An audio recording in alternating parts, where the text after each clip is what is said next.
तकरीबन हर 40 सेकंड बाद एक हैकर साइबर अटैक करता है, जबकि इन अटैक्स की तादाद दिन ब दिन बढ़ रही है। इन अटैक्स को रोकने वालों की डिमांड भी उसी तरह दिन ब दिन बढ़ रही है। और इन अटैक्स को रोकते कौन है? इन अटैक्स को एथिकल हैकर्स रोकते हैं। आपने हैकर की टर्म तो सुनी होगी, ठीक है। जब भी हैकर की टर्म आपको सुनाई देती है या आपके जहन में आती है, आपके जहन में एक ही चीज आती है, बैड गाइज। ठीक है, बुरे लोग, या तो जो डाटा जो स्टील कर लेते हैं, ठीक है, या फिर जो क्रेडिट कार्ड इंफॉर्मेशन स्टील करके जो है उसे यूज करते हैं, बैंक अकाउंट्स वगैरह हैक कर लेते हैं, सोशल मीडिया अकाउंट्स या फिर जो हैक करते हैं, फेसबुक हो गया, व्हाट्सएप हो गया, वगैरह वगैरह। लेकिन इसके साथ एक और भी टर्म है एथिकल की। ठीक है, हैकर की टर्म तो है, लेकिन इसके साथ एथिकल की भी टर्म है। एथिकल का मतलब होता है वो इंसान जो कि ट्रूथफुल हो, सच बोलता हो, ऑनेस्ट हो। ठीक है, ये सोसाइटी का बुरा नहीं चाहता, ये सोसाइटी का अच्छा ही चाहता है। जैसे हैकर की टर्म आने पे आपके जहन में बैड गाइज का आता है, एथिकल वो बंदा होता है जो एक अच्छा इंसान होता है। तो ये टर्म जो है एथिकल हैकर्स की जब इकट्ठी होती है तो मतलब एक अच्छा इंसान जो सोसाइटी का भला चाहता है, लेकिन उसके पास हैकिंग की स्किल भी होती है। मैं आपको इसकी मिसाल देता हूं एक। फॉर एग्जाम्पल, आपके पास एक फोन है, ठीक है, आपके पास फोन है, उस फोन में आपका डाटा वगैरह है, ठीक है, आपकी इंफॉर्मेशन है, पिक्चर्स वगैरह हैं। इसमें अब ये होता है कि कोई अगर हैकर है, कोई बुरा हैकर है, वो आपके फोन को हैक करके आपका डाटा स्टील कर लेगा। जैसे आपकी पिक्चर्स वगैरह हो गई, वीडियोस वगैरह हो गई, आपके मैसेजेस वगैरह देख सकेगा। अगर आपके मोबाइल में कोई अकाउंट्स हैं, जैसे कि बैंक अकाउंट्स, मोबाइल वॉलेट्स हैं, इजी पैसा वगैरह, उसकी भी एक्सेस वो ले सकता है। मतलब कि ये जो हैकर होगा वो आपके मोबाइल को हैक करके आपके वैल्यूएबल डाटा तक जो है उसकी रसाई पहुंच जाएगी। इसमें यह होगा कि आपको नॉलेज नहीं होगा, ठीक है। स्टार्टिंग में जब आप हैक हुए होंगे तो आपको इसका नॉलेज नहीं होगा और आपने परमिशन भी नहीं दी होगी उस बंदे को जिसने आपका डाटा वगैरह हैक किया है। मतलब no permission and no knowledge. लेकिन एक और सिनेरियो देखते हैं। आपके पास फोन है, ठीक है, आपके पास फोन है, उसमें आपका डाटा वगैरह है, ठीक है, मैसेजेस वगैरह हैं। आपको अभी उसका पासवर्ड भूल गए, ठीक है, आपको आपने जो पिन लगाया हुआ है या पासवर्ड लगाया हुआ है वो आपको भूल गया है। आपके फोन के अंदर आपका डाटा है, आपकी पिक्चर्स हैं, आपका आपके मैसेजेस वगैरह हैं इसमें, ठीक है, और आप नहीं चाहते कि ये कुछ भी डिलीट हो। आप चाहते हो कि आपको आपके फोन तक का रिसाई मिल जाए किसी तरीके से। तो आप क्या करोगे? ठीक है, ये एक हैकर कर सकता है, आपके फोन की सिक्योरिटी को ब्रेक हैकर एक कर सकता है। इसमें यह होगा, आप एथिकल हैकर से हेल्प ले सकते हो। आप किसी एथिकल हैकर को हायर कर सकते हो, उसकी सर्विसेज वगैरह को खरीद सकते हो। इसमें यह होगा कि आपको नॉलेज होगा, आपको इसका नॉलेज होगा और आपने इसमें इसको परमिशन दी होगी कि भाई मैं चाहता हूं कि आप मेरे फोन की जो सिक्योरिटी है उसे ब्रेक करो। ठीक है, वो आपके फोन की सिक्योरिटी ब्रेक करेगा, लेकिन आपके नॉलेज के साथ फर्स्ट ऑफ ऑल वो करेगा और आपकी परमिशन के साथ वो करेगा। मतलब कि ये टोटली लीगल होगा, जबकि ये ऊपर वाला जो था ये एक इलीगल एक्टिविटी थी। इसमें मैं आपको एक और भी मिसाल देता हूं।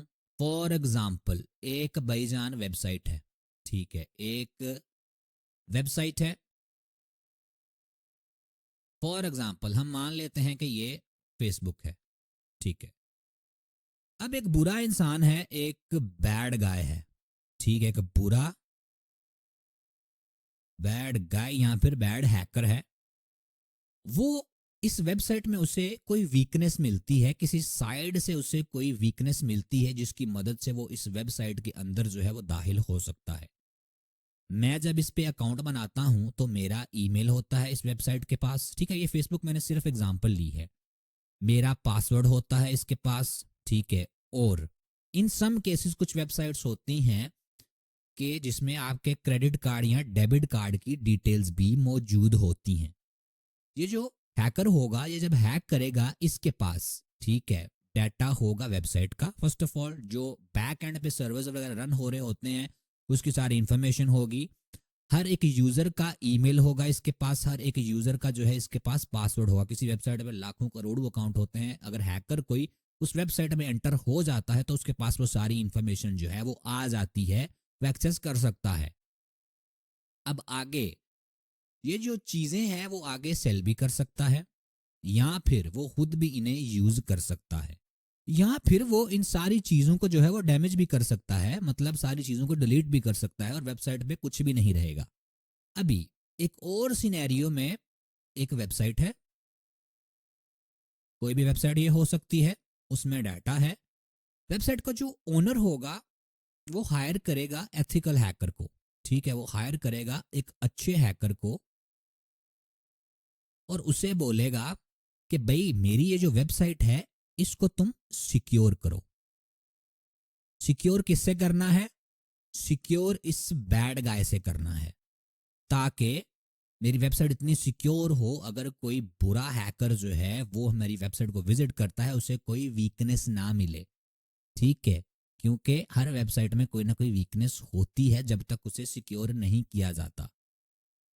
तो उसे कोई वीकनेस ना मिले, ताकि अगर कोई हमारे ऊपर फ्यूचर में अटैक करे तो हमारे पास कोई भी वीकनेस ना हो और वो वेबसाइट के अंदर दाखिल ना हो सके और वेबसाइट जो है वो कंप्लीटली सिक्योर हो। जो वेबसाइट ओनर होता है वो हायर करता है एथिकल हैकर्स को, अच्छे हैकर्स को। अभी थोड़ा डिटेल में देखते हैं हैकिंग की टर्म को।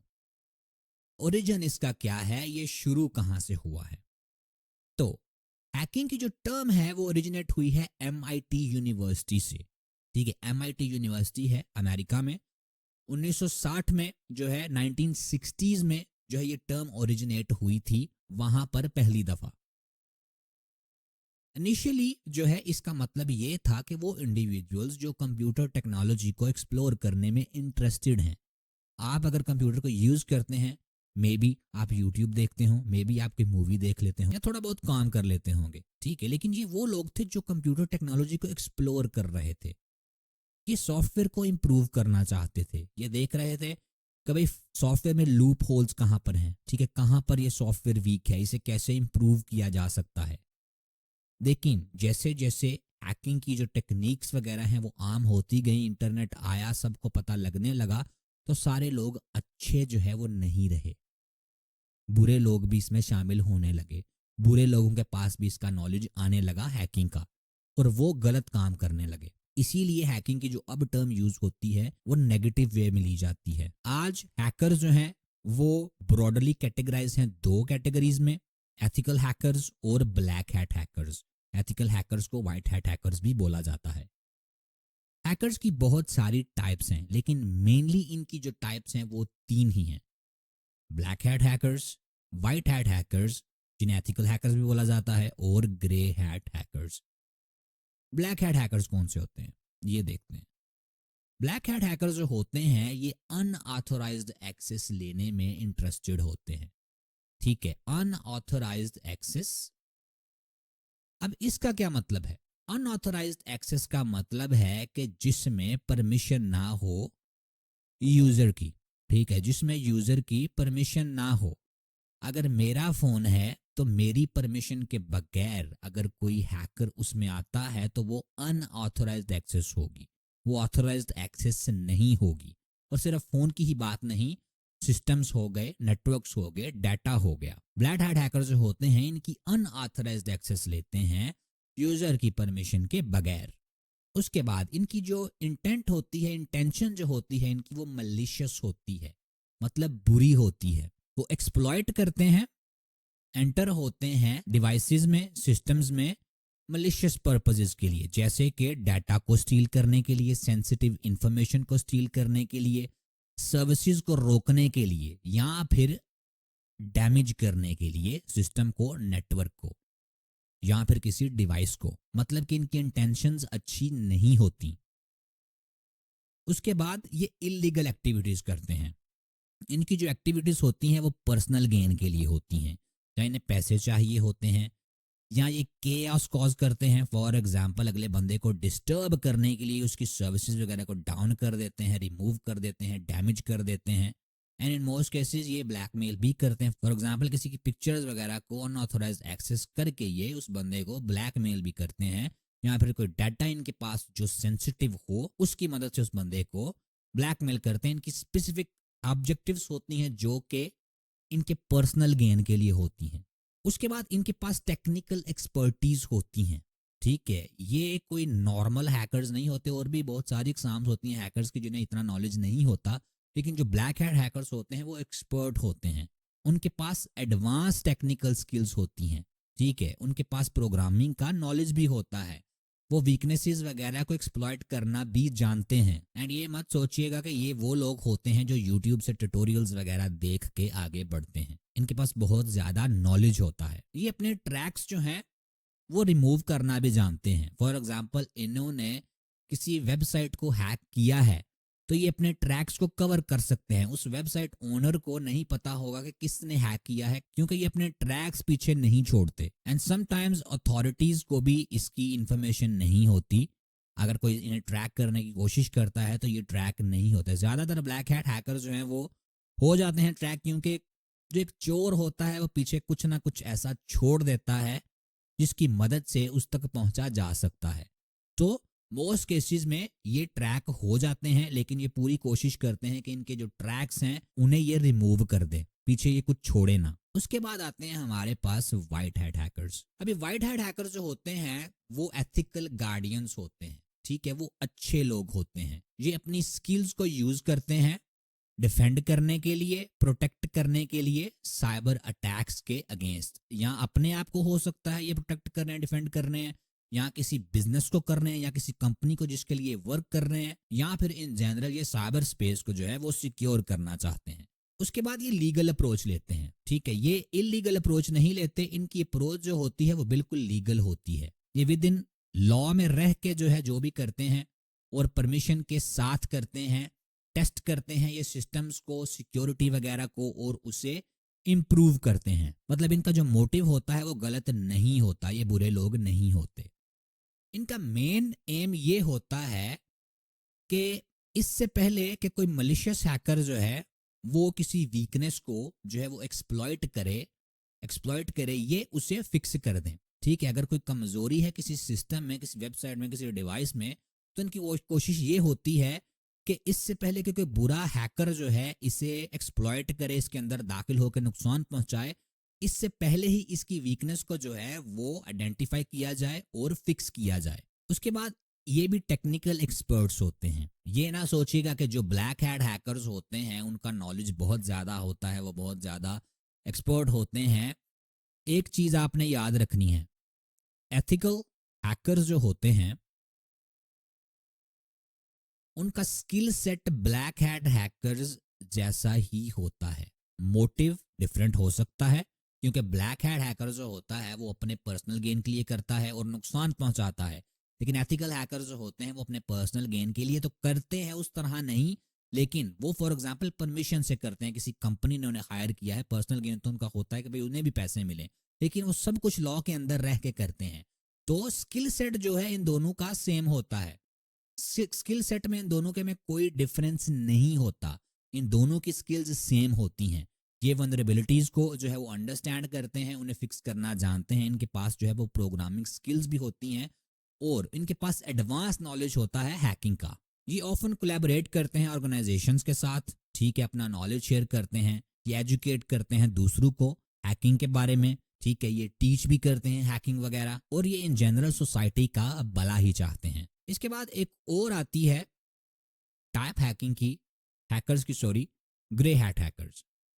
अभी ग्रे हैट हैकर्स क्या होते हैं, इनकी जो इंटेंट होती है वो एम्बिगुअस होती है। ठीक है, ना ही वो अच्छी होती है और ना ही वो बुरी होती है। ठीक है, ये मिडल में आते हैं, ना ये अच्छे होते हैं ना ये बुरे होते हैं, और जो मिडल में चीज होती है उसे ग्रे एरिया बोला जाता है। ठीक है, व्हाइट चीज को अच्छा बोला जाता है, ब्लैक चीज को बुरा बोला जाता है। ग्रे मतलब कि जो मिडल में चीज आती है। इनके एक्शंस एथिकल भी हो सकते हैं और इनके एक्शंस अनएथिकल भी हो सकते हैं। लेकिन जी ज़्यादातर जो भी करते हैं वो एक किस्म का लीगल ग्रे एरिया होता है, ठीक है, मतलब उसे टोटली लीगल नहीं कहा जा सकता। मे बी ये किसी सिस्टम की जो है वो अनऑथराइज एक्सेस करें, ठीक है, अनऑथराइज एक्टिविटीज़ करें।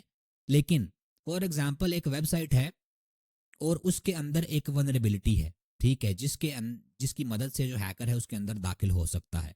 ये जो ग्रे हैड हैकर्स होते हैं ये चेक करते हैं कि भाई हाँ इसके जो है अंदर एक वनरेबिलिटी है जिसकी मदद से मैं दाखिल हो सकता हूँ, लेकिन ये दाखिल होते नहीं हैं, ये डिस्क्लोज करते हैं उन वनरेबिलिटीज को, ठीक है। ये जो वेबसाइट का ओनर होता है, जो वेबसाइट ने ईमेल दिया होता है अपना, ठीक है, क्वेरीज वगैरह के लिए, वहां पे रीच आउट करता है कि भाई आपकी वेबसाइट में ये एक वनरेबिलिटी है, मैंने फाइंड की है, मैं एक्सप्लॉइट इसे नहीं करूंगा, लेकिन मैंने आपकी वनरेबिलिटी फाइंड की है, बेस्ड ऑन दैट मुझे आप जो भी देना चाहते हो आप दे दो, ठीक है, मॉनेटरीली कोई भी रिवॉर्ड दे दो। लेकिन इसने ये वनरेबिलिटी जो फाइंड की है वो अनऑथराइज्ड वे में की है, वेबसाइट ने इसे इजाजत नहीं थी दी। बैक इन द डेज जब भी ऐसे होता था तो हैकर्स को ज़्यादातर अरेस्ट कर लिया जाता था, लेकिन अभी साइबर सिक्योरिटी बहुत इंपॉर्टेंट चीज़ हो गई। अभी वेबसाइट ओनर्स जो होते हैं उन्हें जब बताया जाता है कि भाई आपकी वेबसाइट में या आपके सिस्टम में या आपकी ऐप में वनरेबिलिटी है, बेस्ड ऑन दैट वो रिवॉर्ड दे देते हैं, क्योंकि इस हैकर ने, ग्रे हैड हैकर ने हेल्प की है उनकी।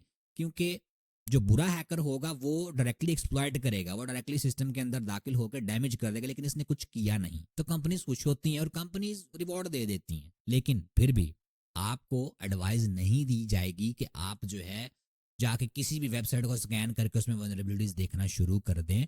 सारी की सारी कंपनीज एक जैसी नहीं होती। उसके बाद आता है इनके जो मोटिव्स होते हैं वो मिक्स्ड होते हैं। ज्यादातर ये जो हैकर्स होते हैं या तो ये क्यूरियस होते हैं, ठीक है, या फिर ये पेमेंट की डिमांड करते हैं इश्यूज को फिक्स करने के लिए। अगर वेबसाइट में कोई वीकनेस है, कोई कमजोरी है, तो उसको फिक्स करने के लिए ये पेमेंट की डिमांड भी करते हैं। उसके बाद इनके एक्शन जो होते हैं वो वैलिड होते हैं, ये अपने बेनिफिट के लिए जो है जो भी करते हैं वो करते हैं, और एक्सेस जो ये लेते हैं वो अनऑथोराइज्ड ही होती है। ये आपने चीज याद रखनी है कि जो ग्रे हैड हैकर्स होते हैं एक्सेस वो अनऑथोराइज्ड ही लेते हैं, वो ऑथोराइज्ड एक्सेस नहीं लेते, क्योंकि कंपनी ने उनको परमिशन नहीं दी होती कि हमारी वेबसाइट को आप स्कैन करें, इसके अंदर कोई वीकनेस वगैरह ढूंढें। इनके बारे में कंट्रोवर्शियल डिबेट्स भी हैं, ठीक है, कि कुछ लोगों के हिसाब से ये लोग अच्छे होते हैं, कुछ लोगों के हिसाब से ये लोग बुरे होते हैं, ठीक है, क्योंकि जैसे आपने देखा जो ब्लैक हैट हैकर्स हैं वो तो सबको पता है भाई बुरे होते हैं, व्हाइट हैट हैकर्स जो हैं वो सबको पता है अच्छे होते हैं।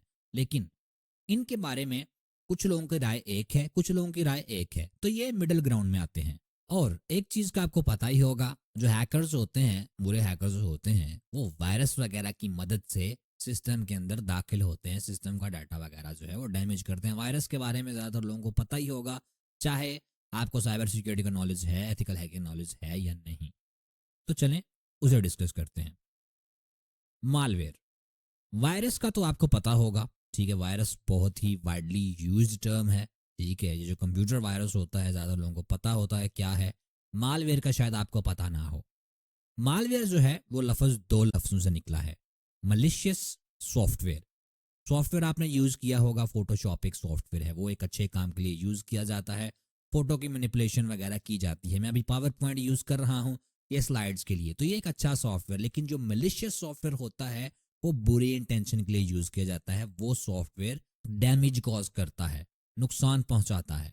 मलिशियस सॉफ्टवेयर जो है, जिसे मालवेयर भी बोला जाता है, ये इस तरह का सॉफ्टवेयर होता है जो आपके कंप्यूटर को हार्म करता है, आपकी इंफॉर्मेशन को स्टील कर सकता है, या फिर आपके डे टू डे जो भी आप वर्क कर रहे हैं उसे डिसरप्ट कर सकता है, रोक सकता है, उसमें रुकावट डाल सकता है। मालवेयर जो है उसकी काफ़ी सारी टाइप्स होती हैं, मैं कुछ टाइप्स जो हैं वो यहाँ पर लिस्ट करता हूँ।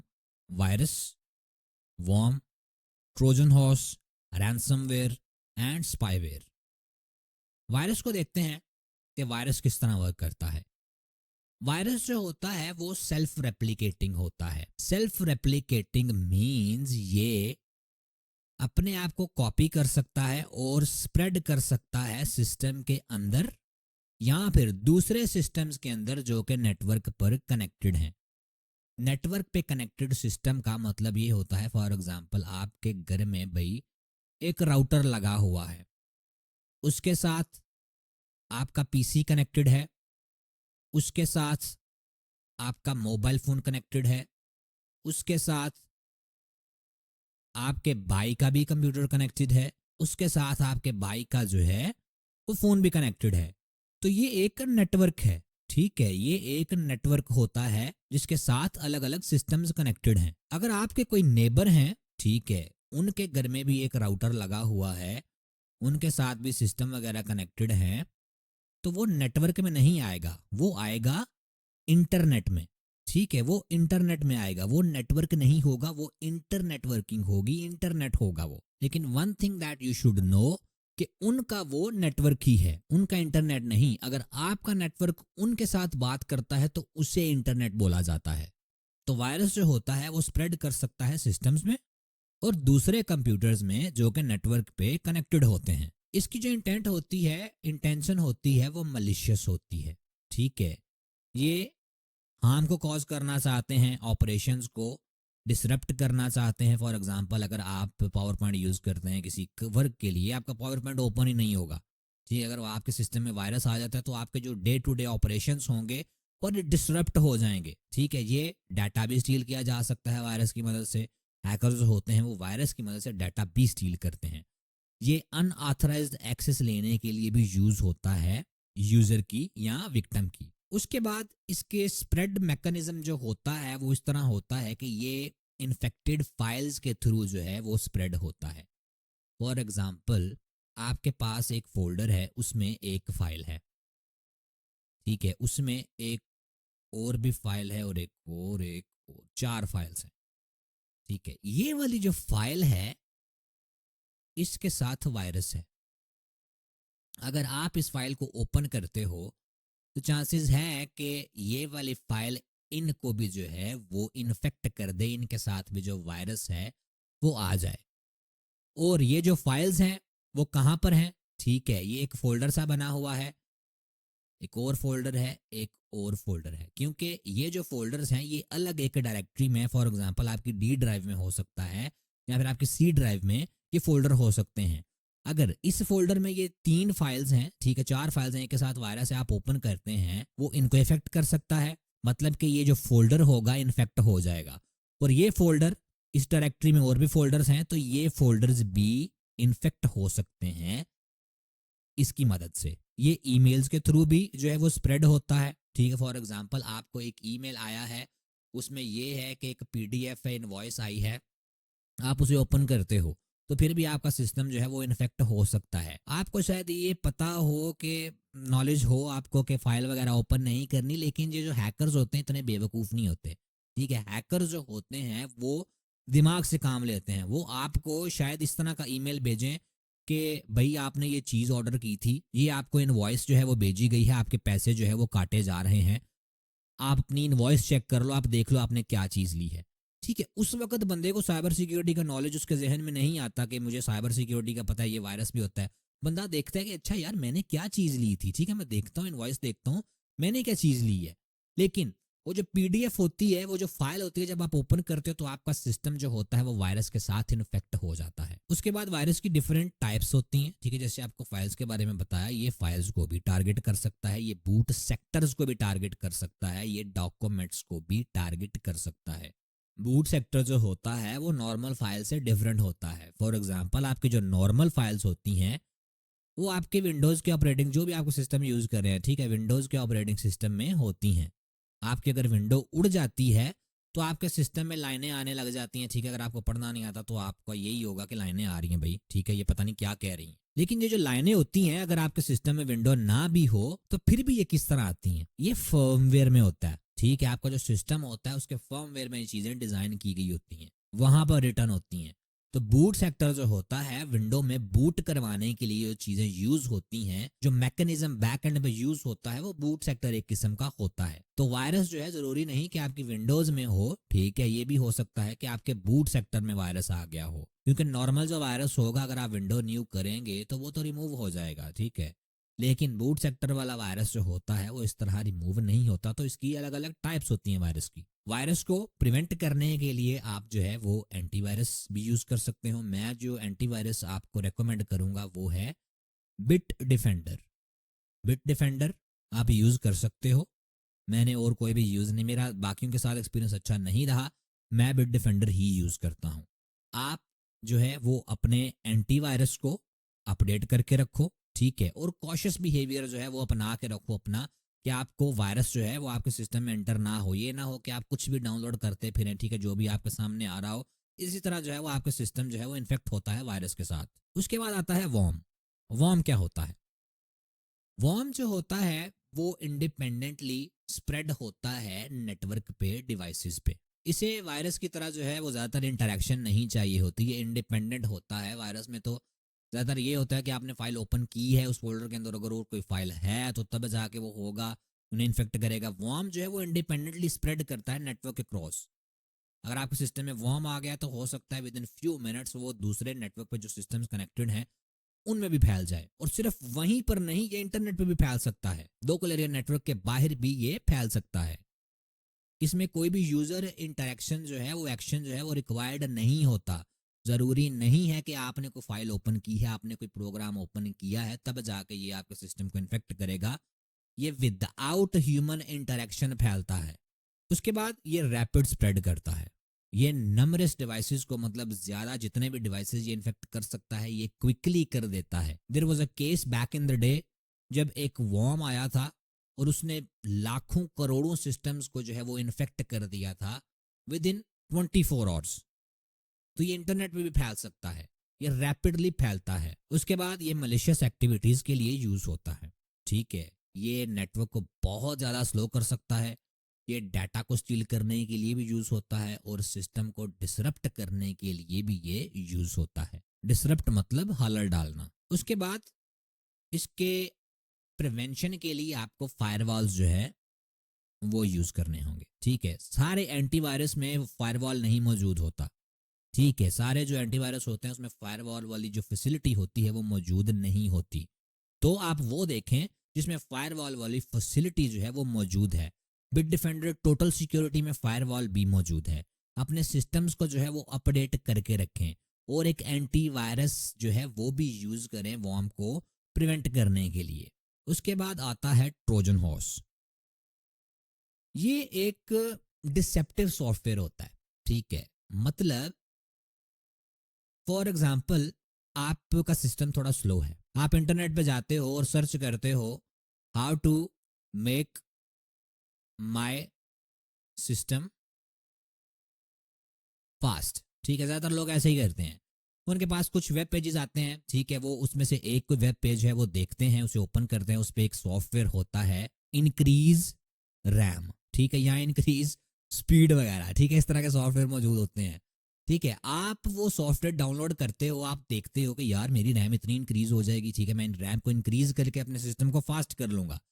आपको लग रहा होता है कि ये जो सॉफ्टवेयर है ये मेरे लिए बहुत यूजफुल है, ठीक है, मेरा इससे मतलब सिस्टम फास्ट हो जाएगा।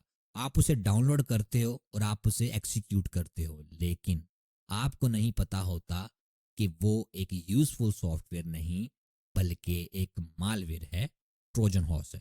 क्योंकि ये लगेगा आपको लेजिटिमेट। ट्रोजन हॉर्स का मतलब ये है कि ये ट्रोजन अपने आप को डिस्गाइज कर लेता है इस तरह का, ये बहुत यूजफुल प्रोग्राम है, ये लेजिटिमेट सॉफ्टवेयर है, लेकिन जब आप उसे डाउनलोड करके एक्सिक्यूट करते हो तो वो ट्रोजन हॉर्स होता है, वायरस होता है। इन मोस्ट केसेस आपको पता भी नहीं होता, जब आप उसे चला रहे होते हो तब भी आपको नहीं पता होता कि ये ट्रोजन हॉर्स है। जब आप उसे इंस्टॉल वगैरह कर लेते हो अक्सर केसेस में, तब भी लोगों को नहीं पता होता ये ट्रोजन हॉर्स है। लेकिन वो बैक, मतलब के बैक में पीछे कुछ ऐसे कर रहा होता है आपके सिस्टम में, आपका डाटा वगैरह सील कर लेता है, स्लो कर देता है, आपको नहीं पता होता, आपको लग रहा होता है कि मेरी रैम इंक्रीज हो जाएगी, लेकिन वो आपके सिस्टम को डैमेज कर देता है। ये अनऑथराइज्ड एक्शंस करता है, ठीक है। ये जब एक्टिवेट हो जाता है ये आपका डाटा स्टील कर सकता है, ये आपकी फाइल्स को डैमेज कर सकता है, और रिमोट एक्सेस ले सकता है आपके सिस्टम से, आपके सिस्टम की। फॉर एग्जांपल एक हैकर ने भाई, ठीक है, ट्रोजन हॉर्स बनाया है।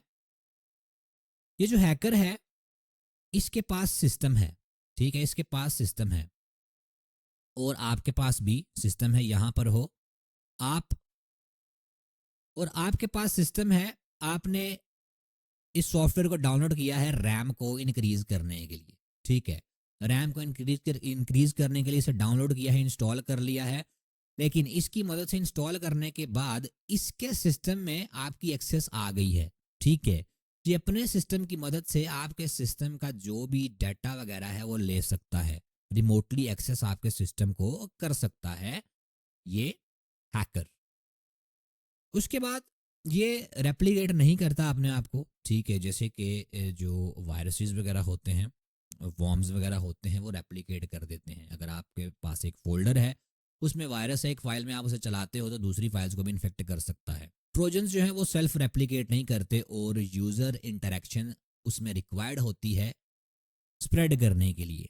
फॉर एग्जाम्पल, अगर आप सिर्फ डाउनलोड करेंगे उस सॉफ्टवेयर को, उसे रख देंगे तो उसमें कुछ भी नहीं होगा। जब तक आप उसे इंस्टॉल नहीं करेंगे तो कुछ भी नहीं होगा। उसके बाद इसके पर्पजेज जो हो सकते हैं वो वैलिड हो सकते हैं। ठीक है, इसकी जो एक्टिविटीज़ हो सकती है वो मलिशियस भी हो सकती है। ठीक है, ये आप पे स्पाई भी कर सकता है, या फिर अगर ये ट्रोजन हॉर्स जो है ये आपके सिस्टम के अंदर मालवेयर भी दूसरे किस्म का इंस्टॉल कर सकता है, ये आपके सिस्टम के अंदर वायरस भी इंस्टॉल कर सकता है, ये आपके सिस्टम के अंदर वॉर्म भी इंस्टॉल कर सकता है। ज़्यादातर ट्रोजन हॉर्स जो यूज़ किए जाते हैं वो इसीलिए यूज़ करते हैं हैकर्स के सिस्टम किसी के अंदर कोई वायरस जो है वो डाला जा सके, वॉर्म डाला जा सके, कोई और मालवेयर डाला जा सके। क्योंकि आपके हिसाब से तो आपके सिस्टम की रैम इंक्रीज हो रही है, लेकिन बैक इन द एंड वो बहुत कुछ कर रहा है। उसके बाद प्रिवेंशन मेजर्स इसके ये हैं कि जब भी कुछ भी डाउनलोड करें वो ध्यान से करें। ठीक है, और रेप्यूटेबल जो है वो एंटीवायरस यूज़ करें। ठीक है, कोई भी एंटीवायरस यूज़ ना करें। ठीक है, गूगल पे जाके सर्च करते हैं ज़्यादातर लोग के एंटीवायरस, और जो भी उनके पास पहला रिजल्ट आता है वो कर लेते हैं, शायद वो एंटीवायरस खुद एक वायरस हो। ठीक है, तो जो टॉप एंटीवायरस है वो यूज़ करें। मेरा एक्सपीरियंस बिट डिफेंडर के साथ बहुत अच्छा है, मैं सिर्फ और सिर्फ बिट डिफेंडर यूज़ करता हूँ। लेकिन मेरी ना आप माने, ठीक है, आपको जो अच्छा लगता है आप अपने हिसाब से करें। बिट डिफेंडर जो है वो टॉप 3 में आता है और बहुत अच्छा सॉफ्टवेयर है, बहुत अच्छा एंटीवायरस है। उसके साथ अपने सिस्टम को रेगुलरली अपडेट करें। ठीक है, अपनी जो विंडोज़ हैं वो उन्हें अपडेट करें। अक्सर ये होता है कि जो स्टूडेंट्स होते हैं, जो लोग होते हैं, वो जब विंडोज़ अपडेट होने लगती है वो स्किप कर देते हैं। ठीक है, इस तरह ना करें। विंडोज़ जब आपकी अपडेट होती हैं तो माइक्रोसॉफ्ट जो इस तरह करता है कि वो देखता है कौन कौन सी वीकनेस है विंडो में, कौन कौन सी जो है वो वनरेबिलिटी है, वो उन्हें फिक्स कर देता है। आपका सिस्टम जो है वो और सिक्योर हो जाता है। तो अपडेट्स जो होती हैं वो मस्ट करें अपने सिस्टम को। उसके बाद आता है मालवेयर की टाइप, रैंसमवेयर। रैंसमवेयर जो है वो फाइल्स को इनक्रिप्ट करता है, यूजर्स को लॉक भी कर देता है सिस्टम से, और पेमेंट की डिमांड करता है एक्सेस को रिस्टोर करने के लिए। फॉर एग्जाम्पल, ये हो भाई आप, ठीक है, और आप हो एक विक्टिम। आप विक्टिम हो, आपके पास है सिस्टम, आपके पास है कंप्यूटर, आपका बहुत ही जो है ना वो यूजफुल डाटा है सी ड्राइव में पड़ा हुआ। ठीक है, आपकी बैंक डिटेल्स हैं, आपकी पिक्चर्स हैं, आपका वैल्यूएबल डाटा है। रैंसमवेयर जो होगा जब वो एक्टिवेट होगा आपके सिस्टम के अंदर, तो वो सारी की सारी जो चीज़ें होंगी वो लॉक हो जाएंगी। ठीक है, ये मैंने लॉक बनाया अपनी तरफ से, 8 बन गया, इग्नोर दैट। ठीक है, वो सारी की सारी चीज़ें जो होंगी आपकी वो लॉक हो जाएंगी। इसकी एक की होगी। ठीक है, ये चीज़ें जो होगी ये इनक्रिप्ट हो जाएंगी। ठीक है, इनक्रिप्ट हो जाएगी। जब कोई चीज़ इनक्रिप्ट होती है वो की के बगैर आप उसे नहीं देख सकते हो, की के बगैर आप उसे एक्सेस नहीं कर सकते हो, नो मैटर व्हाट। तो जब रैंसमवेयर अटैक होता है आप पे, तो आपकी सारी की सारी फाइल जो होंगी वो हैकर जो है वो इनक्रिप्ट कर देगा, लॉक कर देगा। और अनलॉक करने का एक ही तरीका होगा उसका, वो होगा ये वाली की। और ये की होगी किसके पास? ये की होगी हैकर भाई के पास। ठीक है, जब ये हैकर आपके सिस्टम को लॉक कर देगा, कोई भी फाइल आप एक्सेस नहीं कर सकेंगे, तो आपके सिस्टम में ज्यादातर एक पॉपअप आएगा। ठीक है, एक पॉपअप आएगा, यहाँ एक टेक्स्ट फाइल होगी, send money to this address. ठीक है, इस एड्रेस पे मनी भेज दें। एड्रेस पे मनी नहीं जाती, लेकिन जो क्रिप्टो करेंसी की पेमेंट्स होती हैं उसके एड्रेस होते हैं। फॉर एग्जांपल, अगर आप इजी पैसा यूज़ करते हो तो आपका एड्रेस जो है वो आपका नंबर होता है। ठीक है, जिसने भी पेमेंट भेजनी है वो आपके नंबर पे भेजनी है। इसी तरह एड्रेस होता है क्रिप्टो करेंसी का। और ये जो रैंसमवेयर के टैक्स होते हैं इसमें वो एड्रेस ही भेजते हैं अपने क्रिप्टो वॉलेट का, क्योंकि इसे ट्रैक करना बड़ा मुश्किल होता है। जो क्रिप्टो करेंसी के वॉलेट्स होते हैं उन्हें ट्रैक करना बहुत मुश्किल होता है। Normally day to day use में अगर आप बैंक यूज करते हो, मोबाइल अकाउंट यूज करते हो, तो आपका आईडी कार्ड लेते हैं, वो आपका प्रॉपर एड्रेस लेते हैं, सारी इन्फॉर्मेशन आपकी लेते हैं, तब जाके अकाउंट क्रिएट किया जाता है। लेकिन यहाँ पर कोई भी क्रिप्टो करेंसी का जो है वॉलेट बना सकता है, कोई भी जो है वो पैसे कहीं से भी ले सकता है। तो ज़्यादातर ये जो अटैक्स करते हैं, इसके बाद ये एक एड्रेस देते हैं कि इस एड्रेस पे पैसे भेजें और यहाँ पर इस ईमेल वगैरह पे या यहाँ पर डिटेल भेजें, तो आपकी जो फाइल्स होंगी वो अनलॉक कर दी जाएंगी। लेकिन करते नहीं है ये, पैसे भेजने के बाद भी ये फाइल्स को डिक्रिप्ट नहीं करते, ये फाइल्स को इनक्रिप्ट करते हैं एक्सटॉर्शन के लिए, जैसे आपको बताया है। इनक्रिप्ट करते हैं एक की मदद से, ठीक है, और उसकी के बगैर आप उस डाटा को नहीं ले सकते, ठीक है। आप उस डाटा के की एक्सेस आप नहीं ले सकते जब तक आपकी वो फाइल्स डिक्रिप्ट नहीं होगी। क्रिप्टो करेंसी में ये पेमेंट्स लेते हैं, और रैंसम जब तक आप नहीं देते ये फाइल्स को आपको डिक्रिप्ट नहीं करते, और 95 क्या 99% ऑफ द केसेस में ये पैसे देने के बाद भी आपकी फाइल्स को डिक्रिप्ट नहीं करेंगे। तो दो नुकसान आपके होने हैं अगर आपने पैसे दिए, एक आपके पैसे जाएंगे, दूसरा आपकी फाइल्स जाएंगी। और अगर आप पैसे नहीं देंगे तो तब आपका सिर्फ एक ही नुकसान होगा। इसीलिए इसके जो मेजर होता है वो ये होता है कि अपने डाटा को बैकअप लाजमी करके रखें। जब आपका डाटा बैकअप होगा, अगर आपकी फाइल्स जो है वो इनक्रिप्ट हो गई हैं, तो आप बैकअप से और फाइल्स को जो है वो एक्सेस कर सकते हो। ये स्प्रेड होता है वेरियस तरीकों से, ईमेल अटैचमेंट्स की मदद से ये स्प्रेड होता है, कॉम्प्रोमाइज्ड वेबसाइट्स की मदद से ये जो है स्प्रेड हो सकता है। फॉर एग्जांपल, एक आपकी वेबसाइट है जो आप डेली यूज करते हो, ठीक है, आप डेली उस वेबसाइट को यूज करते हो, वहां पर आप इंफॉर्मेशन लेते हो, ठीक है, मतलब काम करते हो, यहाँ आपने अकाउंट बनाया हुआ है।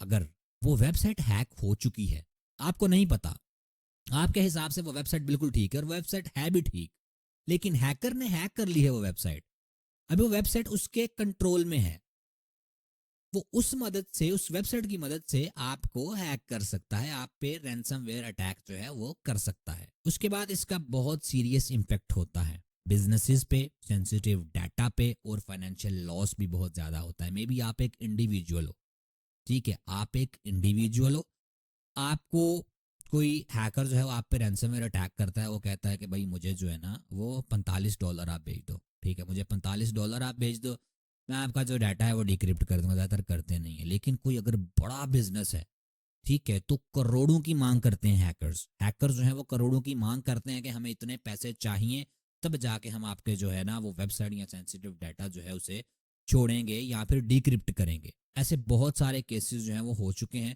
और बहुत सारे केसेस के बाद हैकर्स को जेल ही होती है। उसके बाद प्रिवेंशन मेजर्स इसके ये, जैसे मैंने आपको बताया कि डाटा को लाजमी बैकअप करें, ठीक है, डाटा को लाजमी बैकअप करें।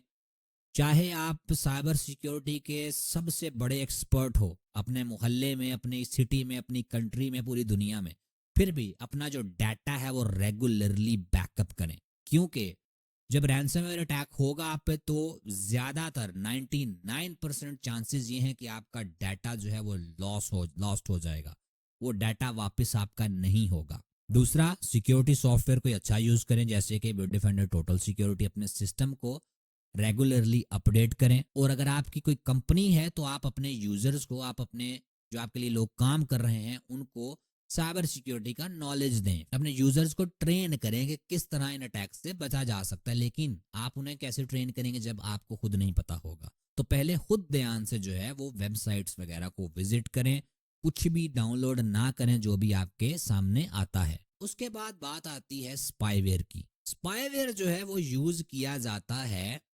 सीक्रेटली इंफॉर्मेशन गैदर करने के लिए यूजर की एक्टिविटीज के बारे में।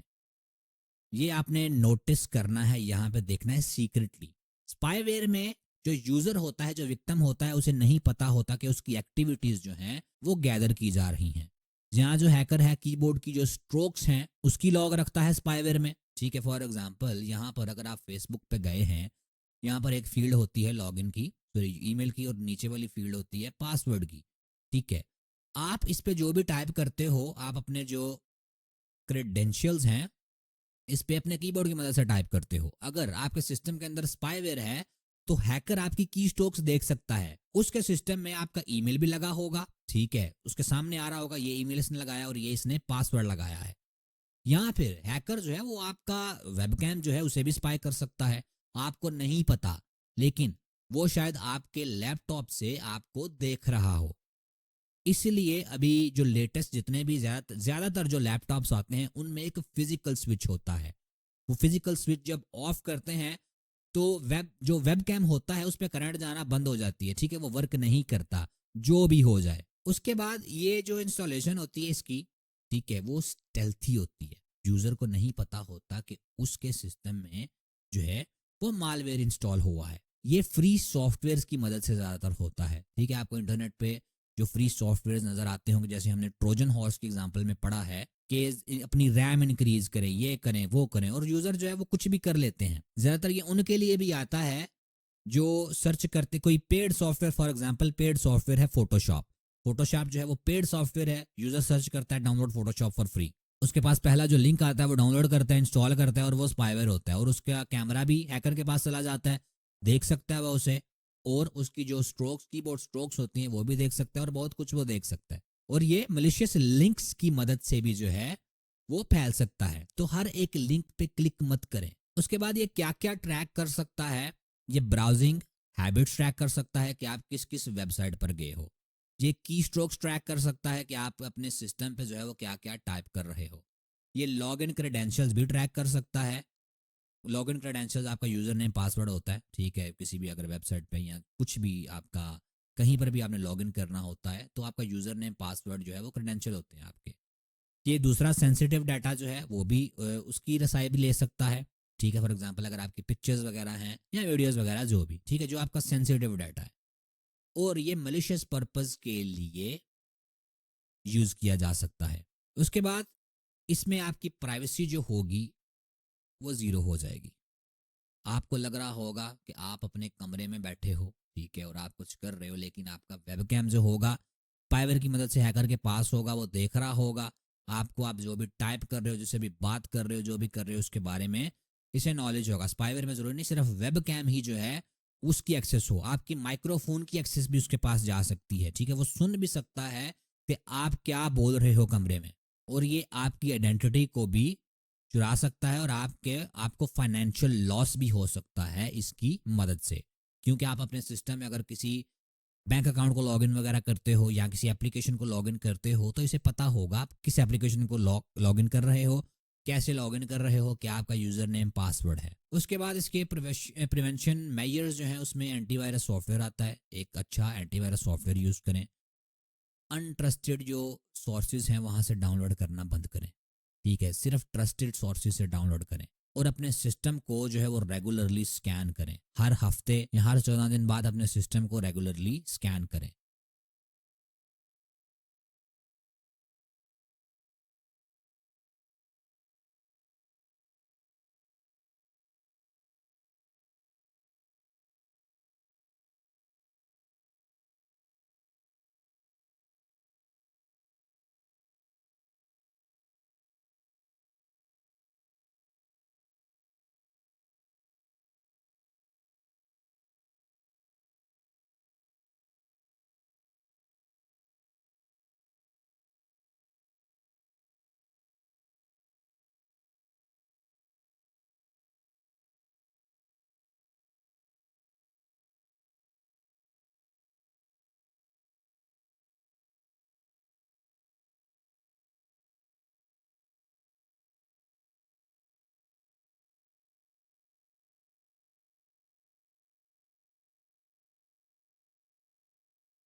अटैक के बारे में आपने अक्सर सुना होगा, लेकिन अटैक होता क्या है? जब कोई आपके सिस्टम के अंदर ब्रेक करने की कोशिश करता है, वो आपका कंप्यूटर भी हो सकता है या